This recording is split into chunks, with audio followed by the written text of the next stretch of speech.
Hi, if you or your children are suffering because of your relationship with your ex-partner, because it's stressed or strained, or maybe they're just not a nice person, this show is for you. Welcome to the High Conflict Co-Parenting Podcast with Brook Olson and Charlie Jewett. Enjoy another episode now.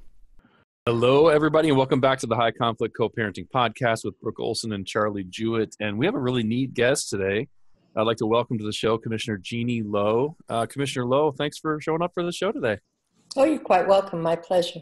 I know Brooke probably knows a bit more about you, but I can't wait to find out kind of what you've done, who you know, and what you have to share with us. All right. Well, let's see. I've been a family law attorney for the last 30 years. Wow.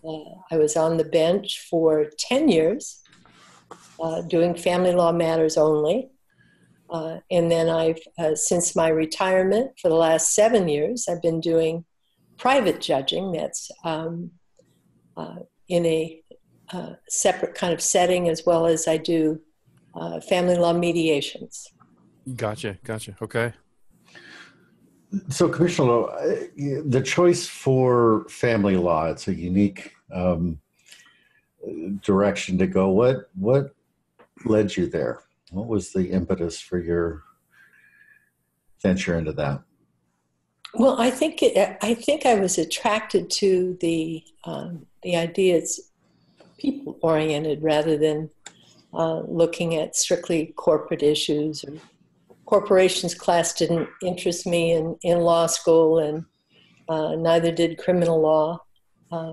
I just gravitated towards family law upon opening my practice. I also have an extensive background in domestic violence counseling that I had before I went into law school. And I worked with the Volunteer Lawyers Domestic Violence Clinic for many years. So you got to see plenty of families in distress before you ever got here. Yes. I think I probably have a social worker bent to me as well. So. Yeah. I can see that. And your time on the bench, I mean, how did you get pulled into being a judge? What was the happening that happened there? Well, I first went to work for the court on establishing the family law facilitator program at Family Court in San Diego. I was the facilitator on site for the 6th Avenue Family Court, and then we branched out from there. So I was on the ground, being on the ground floor of that program. Of course, got to know most of the judges in San Diego County that dealt with family law. And after 5 years with the facilitator program, I was appointed by them as a commissioner to do family law matters. Nice. So I've been trying to, for all the years that I've been doing my practice and the high conflict diversion program, I haven't had many opportunities to really sit down with a judge and kind of try to get into their heads about some of the stuff. So I have a ton of questions. And the place that I want to lead off with you is, you know, as being a family court judge, what do you feel is the most difficult part of that? Well, of course, my view is would be the most difficult part are, of course, high conflict parenting issues. Move away issues are very difficult. The financial side, we have all sorts of guidance from the family code and appellate decisions about how to handle the community estate. Support is by statute, but what they give us for custody issues, the guidance from our appellate court is what's in the best interest of the minor child. So, and best interest really, as you can imagine, runs the gamut. It's pretty subjective, isn't it? Yes, it is. It is. And to me, you know, that's got to be a mind-blowing conversation inside of your head from time to time when you're sitting in front of these people trying to disseminate what's actually going on and then to look at these parents and go, okay, this is what my sense is after having really honestly limited experience with them, right? Correct. And of course, once you're on the bench, you are limited by the rules of evidence about what you can consider. And certainly we have lots of help from Family Court Services and other sources in the community. And oftentimes you have to deal with what is common sense in terms of what's in the best interest of minor children.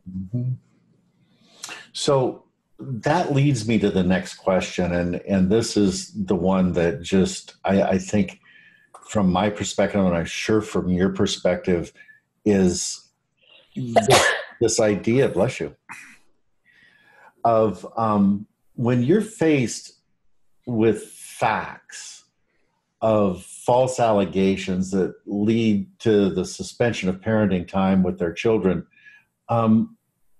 what do you take into consideration about sanctioning these people or not sanctioning them for that type of behavior? Because, one of the things that is kind of a standing joke is people lie in family court, and there's a lot that happens there that doesn't happen, if you will. Well, about the only code section that you can rely on for purposes of sanctioning a litigant is with respect to false allegations of child sexual abuse, and that you can sanction both the litigant as well as the litigant's attorney that's bringing these false allegations. One of the requirements, though, is to show that this litigant knew it was false and is doing it only for the advantage of, to create an advantage in the litigation. So it's a hard... In my 10 years on the bench, I'll tell you, I came across it only once. And that had to do with false sexual allegations? Yes, okay. CPS involvement. Right. Repeated CPS involvement.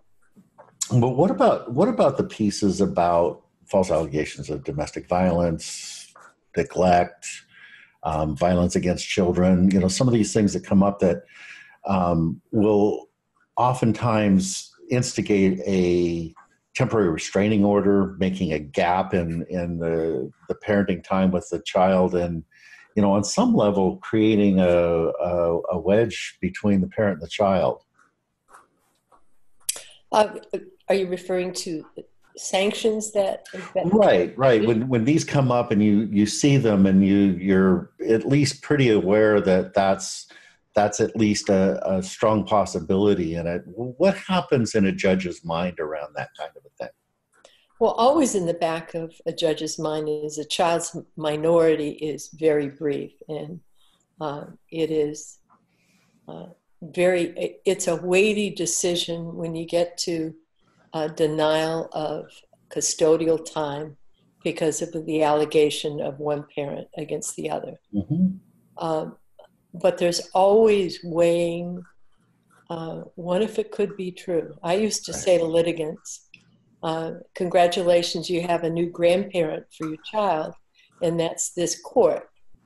And I have concerns, and until these concerns are cleared, please be patient with the process and help me to figure this out. With respect to monetary sanctions, there are all sorts of family code sections that allow the court to consider bad behaviors in terms of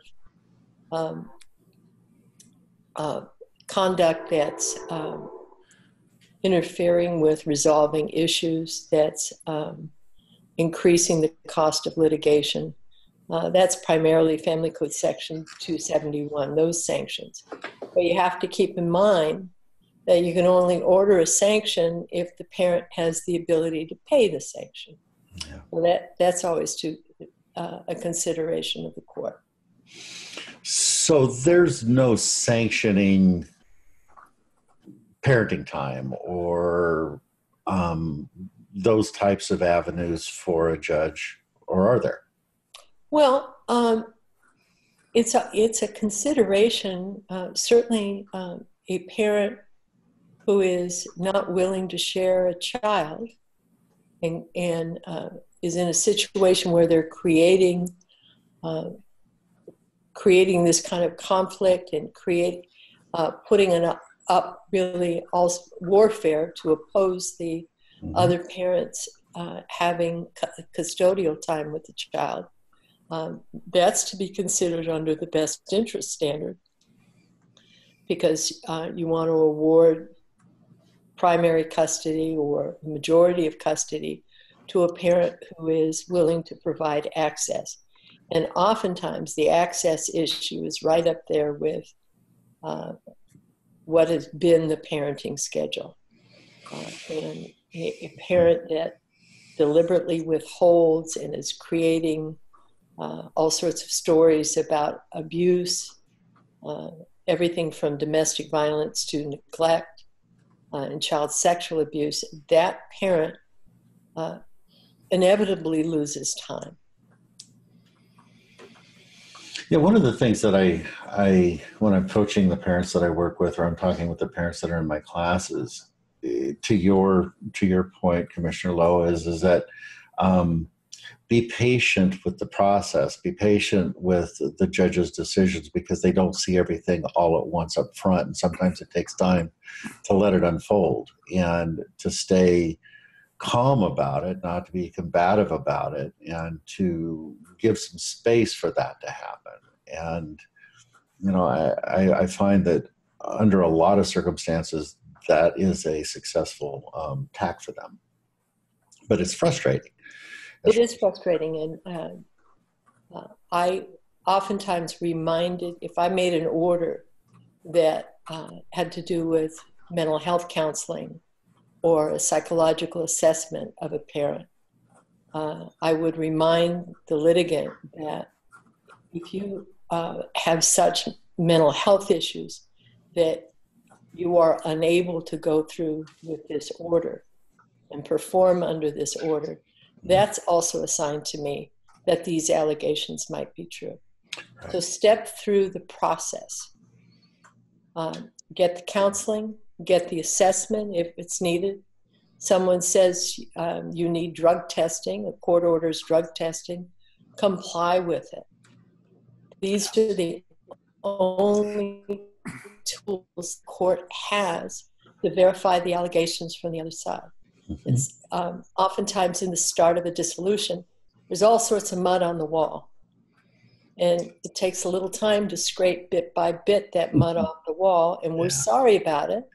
We're going to act as fast as possible. But you have to take those first steps to submit to the drug testing, to get your counseling, take a parenting class.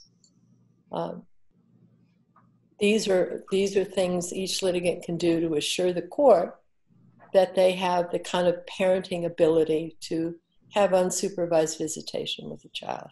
Or not visitation, unsupervised parenting time. Right.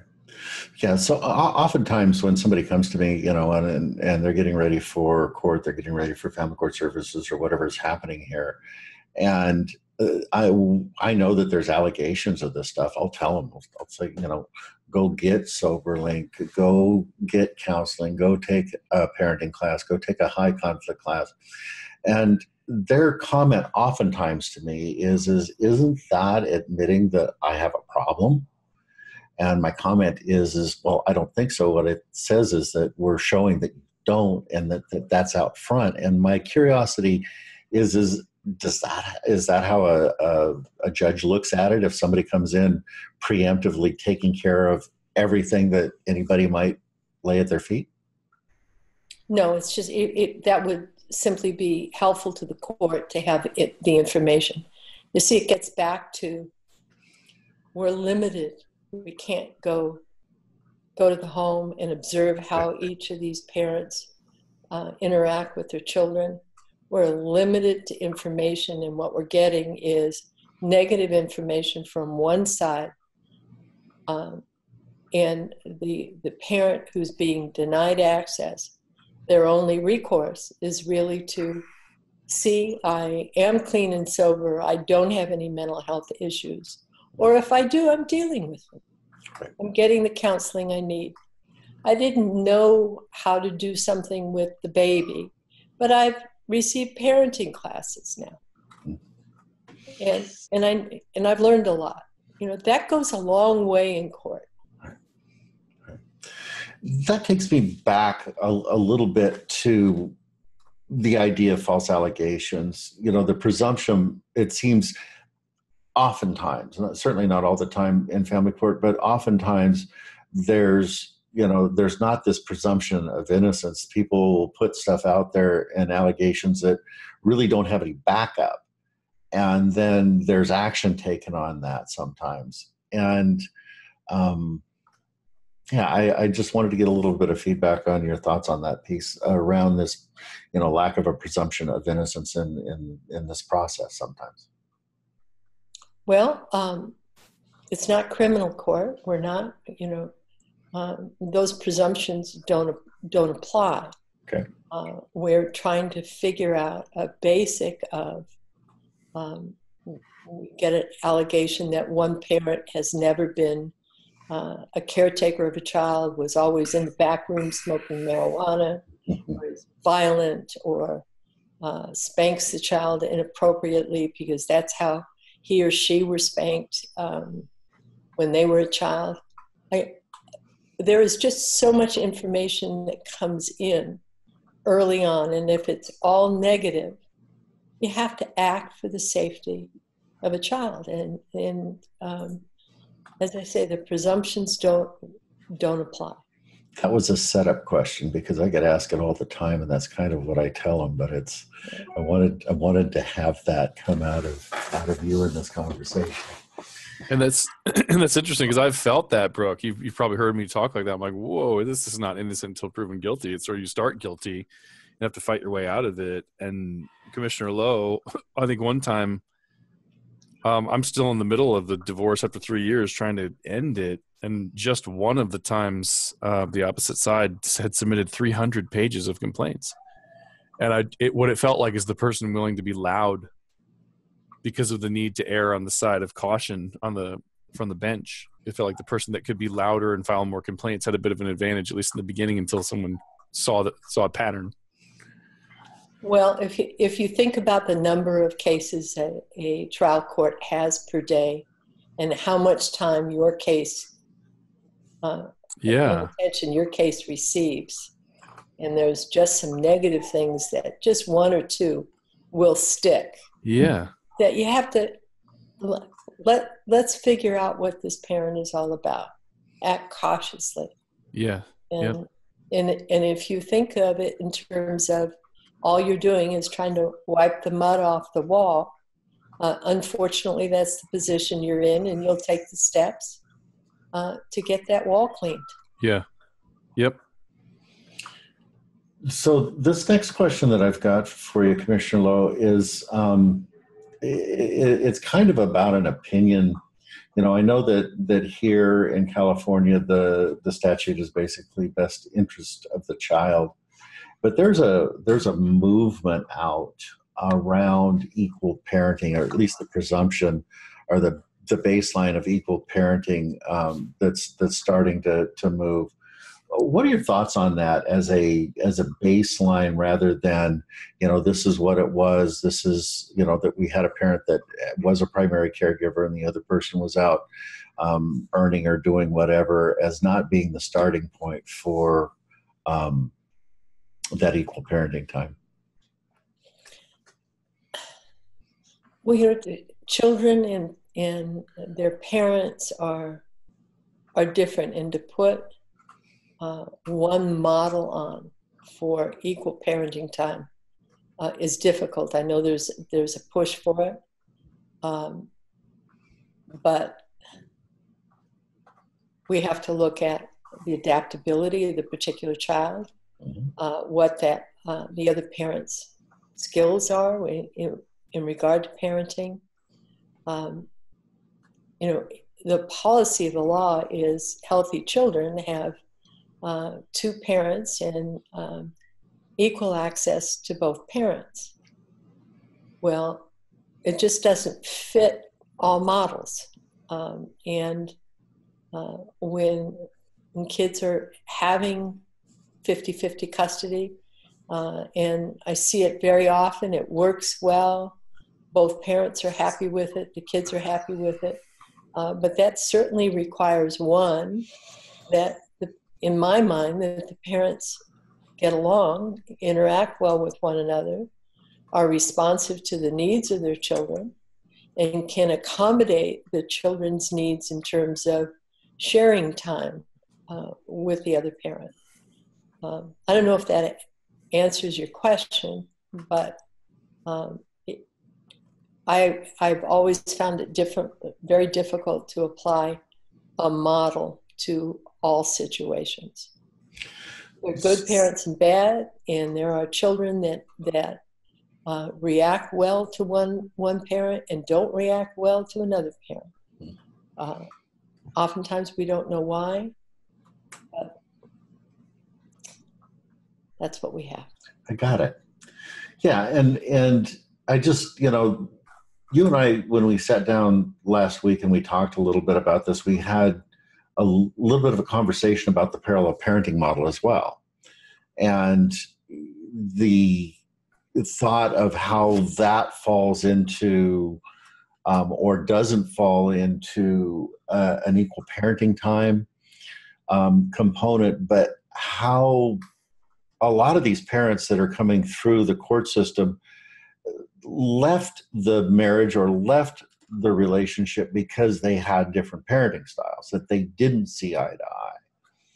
And that the idea that because somebody is now telling them that they have to co-parent is going to change that, at least experientially for me, I see that not working a lot. Actually, I see it exacerbating the problem.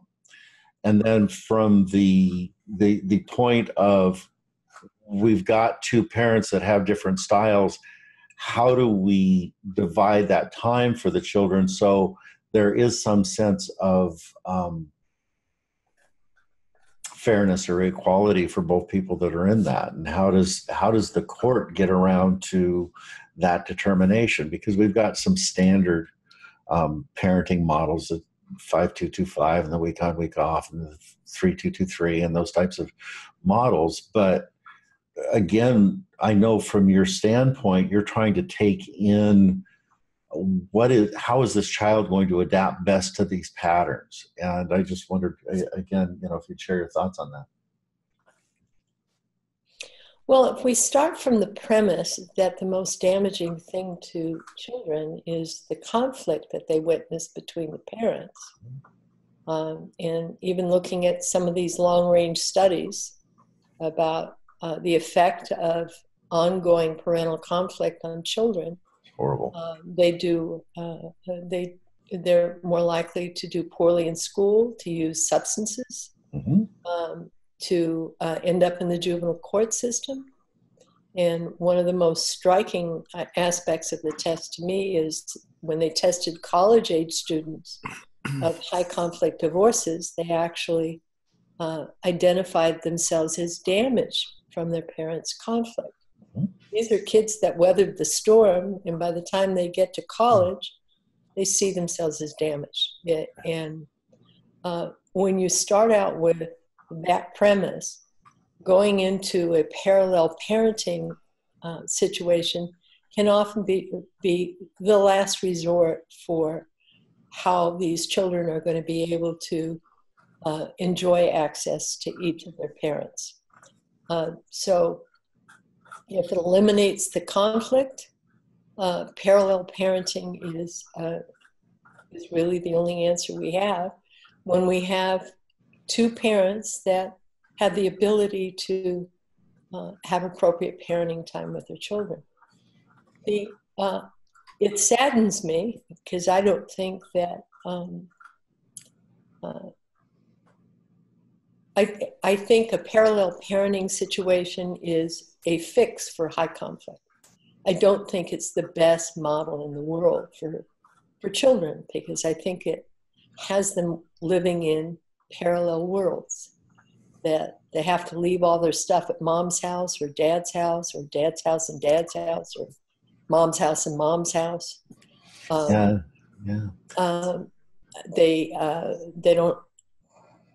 don't have the same activities. It's not as child focused as a cooperative parenting model. As when I was first practicing, I would say to the non-custodial parent, move closer to the children's school, move closer to the custodial parent. Right. Have it so your kids can simply interact with the two of them. I am so in alignment with that. And although, I'm a strong proponent of the parallel parenting model for high conflict, my contention in that, or some level of that, is that, parents that can co-parent are going to co-parent. They need a nudge sometimes. They need some education sometimes. But when we run into this arena where we've got some level of pathology or addiction that's in that sequencing, to be able to get somebody who's not functioning at a high level into parallel parenting, into a co-parenting model is pretty difficult. And, with the conversations that I've had with some of the judges on the bench, they really, come from the standpoint that you do as well. But my curiosity here is when you're looking at that place where these people are coming back over and over and over again, where do you stop and say, okay, this is time to separate this, to do parallel parenting, to put the guidelines for contact and things like our family wizard and those types of things into play? When would I get there? Yeah. At what point do you just kind of say, okay, I got this, and this is where we're going to go? Probably a couple of times back. Second time back within the first year. Okay. There's something going wrong. When the children are being talked to about the other parent, disparaged about the other parent, when there's too much back and forth about what's happening at the other parent's house, when one parent is calling the other parent's house during their custodial time, meaning the other parent's custodial time, right, that is constantly trying to contact the children. All sorts of intrusive things into the other parent's parenting time. So you spent 10 years on the family court bench. And I know in San Diego and many other jurisdictions, judges rotate in every 2 to 3 years and then rotate out to other assignments. Usually our court, within about the last 15 years, it's been every 3 years, unless a judge really adapts to family law. And wants to be there? And wants to be there another year or two. Right. So these judges come in and they've got no family law experience, and certainly many of them have no experience on the family law bench. How do they come to speed? How for somebody new, and this is kind of for my benefit, because I like to get people focused on how to really optimize their time with getting out what they need to say. How can somebody really get those points through to a new judge? What's the avenue? And I know that's kind of an obtuse question, but it's about the best I can do with it. Is your question in terms of what's the training the judge receives? Well, what's the training that the judge receives coming onto the bench? And then, the ability for somebody to optimize their time in front of that judge to help them hear what's happening in their world. Because again, there's a lot of distortion in the family court in terms of what's being pitched back and forth, especially again in a high conflict situation. Well, let's start with the training the judges receive. Whenever there's a change of assignment for a judge, they have to go to a statewide training on new judges to family law. And then that's backed up in our court system with extensive training by observing. And any of the new judges that are going to start this coming January will have been through a couple of weeks of observing one of the more experienced family law judges in December, the month prior, and then they try to line them up for the training. And then one of the roles of a commissioner is to help train the new judges.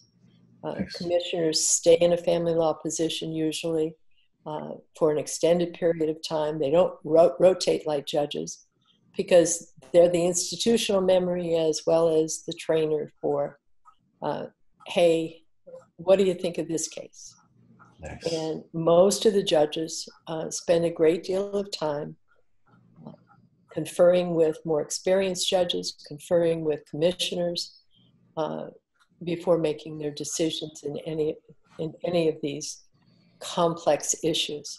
They can get disomaster right away or a 50-50 division of a retirement account, but getting down to parenting issues oftentimes takes back-hall discussions, takes the help of family court services, sometimes minors counsel, oftentimes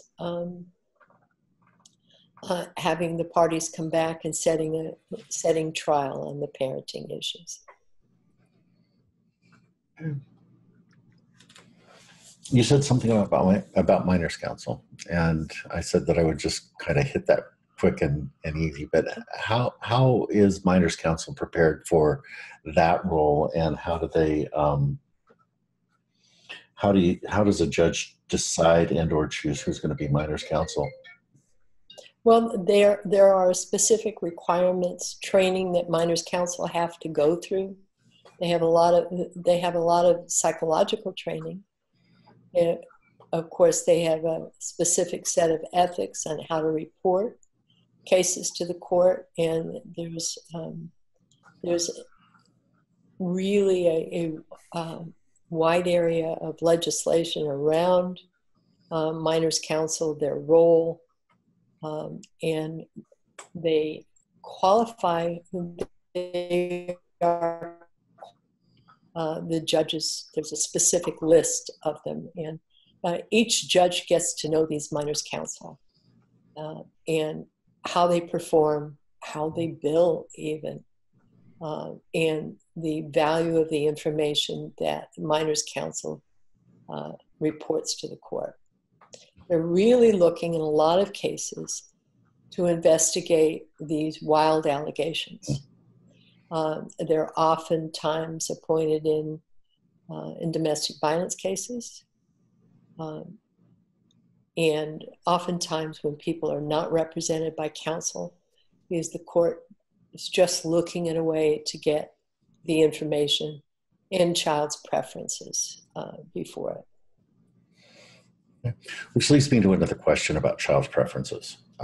This is a conversation that comes up frequently around, well, the child doesn't want to be with this parent, or the child doesn't want to go there, and at age 12 or 13, they should have a right to voice that and to be heard.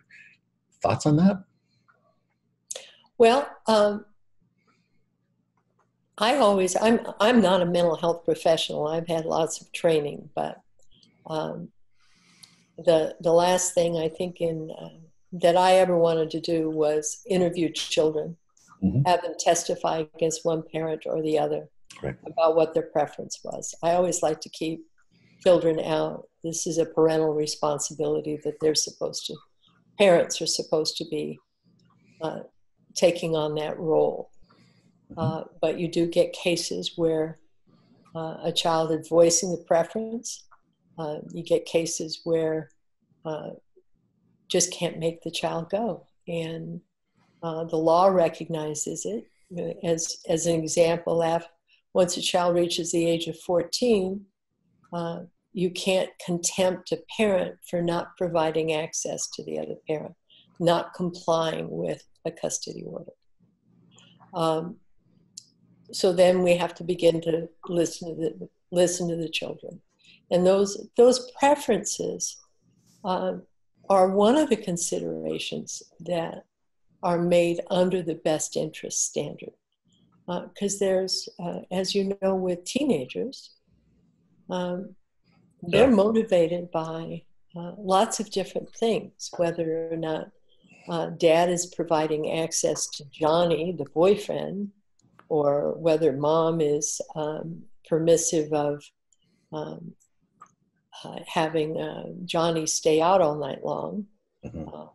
They're looking oftentimes for the easy parent. You have to weigh that, whether one parent is the disciplinarian and the other one is not. So child preference it grows stronger as a child gets a little bit older, but it's always tempered with the idea that a child is not fully developed until the brain isn't developed and until the child reaches 25. That's and for girls, and for guys it's later. A couple of adults out there that I wonder just passed by that 25-year mark and didn't fully develop. So we have to be concerned with that. It's a factor to be considered. And as Minors Council I know that a few years ago the Minors Council's role was looked at and changed through the Elkins study a little bit. But given that, this idea of privilege, of how information gets to you as the judge through the Minors Council, and that being the only conduit, is that accurate? No, it's not the only conduit. Okay. There are many judges that will talk to the children. Okay. As I say, some of us preferred not to. That would still be my preference, and there are quite a few judges on the bench that will tell parents, you don't want Johnny or Jill sitting here and picking out which parent they want to be.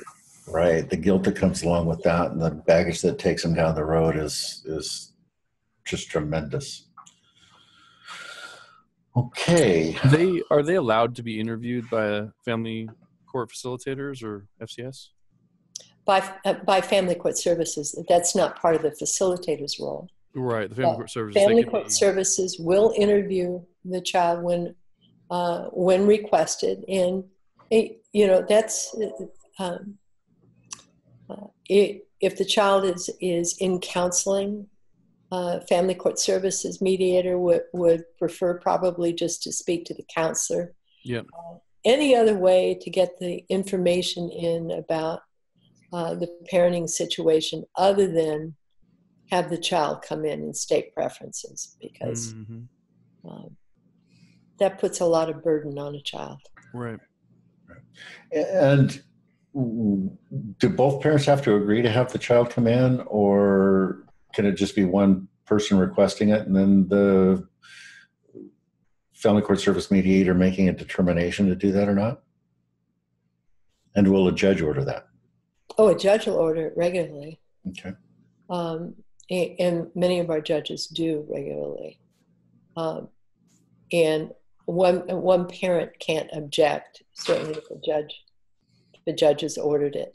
I haven't often come up against a parent that objects. Usually both parents want as much information given to that FCS mediator as could be. So here's a loaded question for you. Uh-oh. There seems to be, to me, a number, I won't even call it a significant number, but a number of highly litigious, bordering on maybe unethical, high litigation attorneys that are out there. especially as, people start to look at high conflict cases. And I'm guessing that the judges that are sitting on the bench get a sense of who these people are. And when they show up in your courtroom time after time with different clients, what goes through a judge's head with that piece? I know you guys are really good at staying, unbiased and on track, but there's got to be something that's happening internally for you guys. And I'm just kind of wanting to bring a little bit of that into the conversation if I can. Well, we certainly recognize who they are. And it goes back to wanting the information in order to make a reasoned decision. And all the arguments that you hear in court and the outraged counsel that pounding the table and going on about the evils of the other parent, we kind of see right through that. We know who these litigious attorneys are. They can be challenging. Oftentimes they don't have a match on the other side, meaning an attorney that is equal to their litigation powers. Mm-hmm. Oftentimes there's a self-represented litigant on the other side. And it's a process of sitting back and wading through all the mud on the wall until you get to what the true needs of the children are, and who's capable of parenting and how that parenting should look. And when these very litigious attorneys come in, we may need more resources than are otherwise available to the average case. Resources being psychological evaluation, minors counseling, sending the parties off to different community resources, usually mental health professionals. We may need a forensic that's going to look at one aspect of the case or the whole custody issue. So psychological evaluations. Expensive. Thousands. Time consuming. Yeah. When they land in front of you, how much consideration do you give them? It all depends on what they looked at, what they considered. It's kind of the garbage in, garbage out kind of. But for the most part, they have a lot of weight, and they've most of the these are PhDs out there that are doing this work. The ones we have in San Diego County, I think I can count them on one hand, but most are excellent. Mm-hmm. And very often they're spot on. Once in a while they miss it. And you just have to be vigilant in trying to read through. I mean, I've had reports, recent one, 99 pages of everything from what happened to each, as childhood, past mm-hmm. marriages, this, this family well by the time you read through a psychological evaluation. I can only imagine. And it's a lot more information than you ever thought you needed. I bet you don't spend a lot of time watching dramas on television. No. The practice of family law is endlessly fascinating because human behaviors are fascinating. And I'd go home and watch Dumb and Dumber if I had that serious stuff all day. Yeah, it's a hard job, and judges will oftentimes say to me that they wake up in the middle of the night. There are cases that stick in your mind, and there are cases that you don't have an easy answer to. But the fact of the matter is, sometimes there just isn't an easy answer. Sometimes the conflict that these parties have go on for a period of time, and then it ends. And then the kids survive them. But there's just no easy answer to any of it. Brooke, do you mind if I ask a question real quick? Sure. I can always edit it out. You can edit it out. That's how it works. Brooke talks, and then I have a great idea, and he cuts it out. It's awesome. Brooke. I am curious that it seems like the thing that is almost impossible to address, pretty easy if somebody physically abuses a child and goes to jail or like is arrested and there's a police report and all that. But one parent bad-mouthing the other parent, or some of those sort of silent alienation kind of techniques that go on behind the scenes. What do you do with that? I mean, what's helpful to the judge if that's going on? I know that people don't want it going on. And I've read in the orders, or I've even heard, I think it's illegal in every state to badmouth the other parent, just sort of from the get-go. But man, is it squirrely and seems hard to address. Well, whenever I saw it, I would give a lecture to the parents that you actually diminish your child's ego when you badmouth the other parent, because children between the ages of 8 and 11, they build their ego up.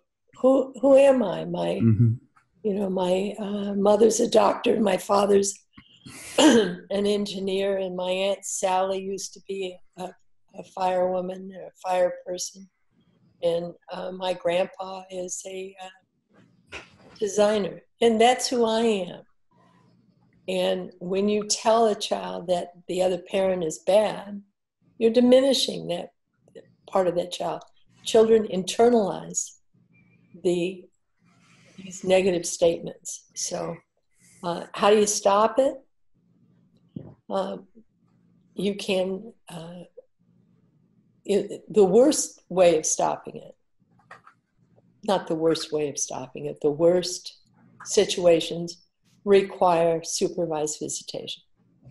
Yeah. Supervision to stop the patterns.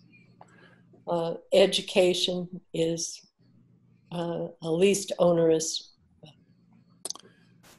order that you can make, but it's difficult to deal with. Sometimes parents get in patterns of it. They do it during exchanges. Oh, I'm really sorry you have to go with your dad today, honey. Well, that's pretty stupid. Yeah, one of the things that I tell the parents coming through my program is a couple of things. One, scoot the kids off with a smile on your face to the other parent and have a good time, and let them know you're going to have some fun while they're gone, and you can't wait till they get back to re-engage. And number two, that no matter what the other parent says, your actions tell your story. So be the best parent, most engaged parent that you can possibly be, and create the incongruency. Very true. Good lesson for them. So, Commissioner Lowe, just kind of in closing here, we're always trying to get better, and I am wondering if you have any thoughts about programs like ours or others, how we can bring more to help the judges on the bench to create better resource for family court in this, through education or otherwise. And let me draw that out just a little bit. I am always looking for ways to offer my education to family court services, to judges on the bench. I'll go knocking on doors. I think you know a little bit about me with that one. So is there some other way that we can get in and help educate with the resources that we have? Well, I think one of the things you could do is possibly talk to the Family Law Bar Association in joining one of their education programs. They put on 4 seminars a year, and I had an opportunity to use your name to one of the downtown lawyers that are involved with that program, and they didn't know who you were. So I think getting your name out there, getting what you do out there, and actually what would be the most help? Multiply yourself many times over. So we need the resources. Cloning. I would love to. Then I could get more rest. That surprises me a little bit because I can't think of a courtroom that doesn't have our flyers, or a courtroom that I haven't knocked on a judge's door to try to have that conversation. But I will explore that with greater detail. Well, I think the Family Law Bar needs to be aware of what you're doing around the county. And the family law judges attend those seminars, and I think it'd be helpful for you to get on, talk to their education committee, and get on and present a program. Yeah.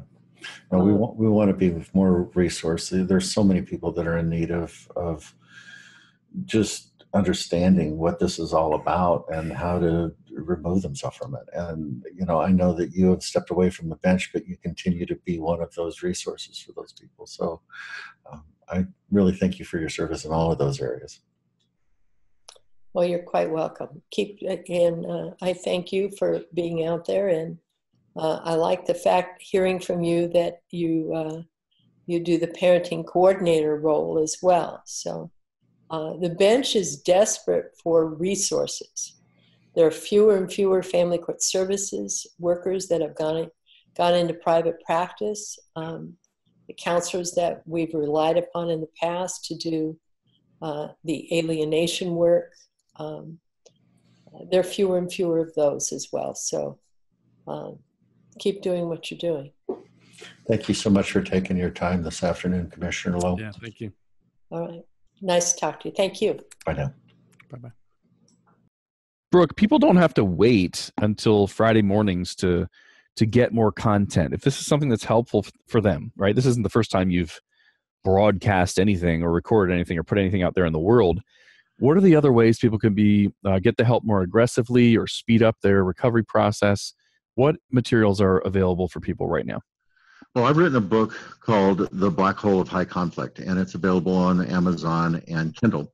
Great. And everything that we're talking about is really compressed and put into there. So this is a really good starter place to get in and get your mind working and to see what these concepts are about and how to start to apply them. The other place that I think that is valuable is to go to our website and look at some of the blog articles that I've written. Those are available there as well. If they go into some of these other arenas, and that's at www.highconflict.net. So the book, the website are also really good places to get the material. And also we have classes. We have high conflict diversion program classes that you can get into and get some one-on-one help with this as well. And you know me, I'm aggressive. Whatever I want to become good at or learn, I find someone who's good at it and pay them and hire them and shorten my learning curve. What if somebody just wants your help? Somebody says, Brooke has this information. He's good at something I'm not good at yet, and I want to work with him. Do you have any type of coaching or consultations or anything like that? Absolutely. I do one-on-one coaching for custody cases. I help people get ready for family court services. If you've got that in your community, I work with attorneys and clients to help them with managing and strategically setting them up to have more successful cases as well. And how do they reach out? You want them to just go to the website or email or phone, or what's the best way for them to reach out, raise their hand, and say, I need some help? They can email me. My direct email is brooke@highconflict.net. That's BROOK at highconflict, HIGH, conflict.net. Perfect. That's everything everybody would need to get some help, right? Absolutely. Thank you, Brooke.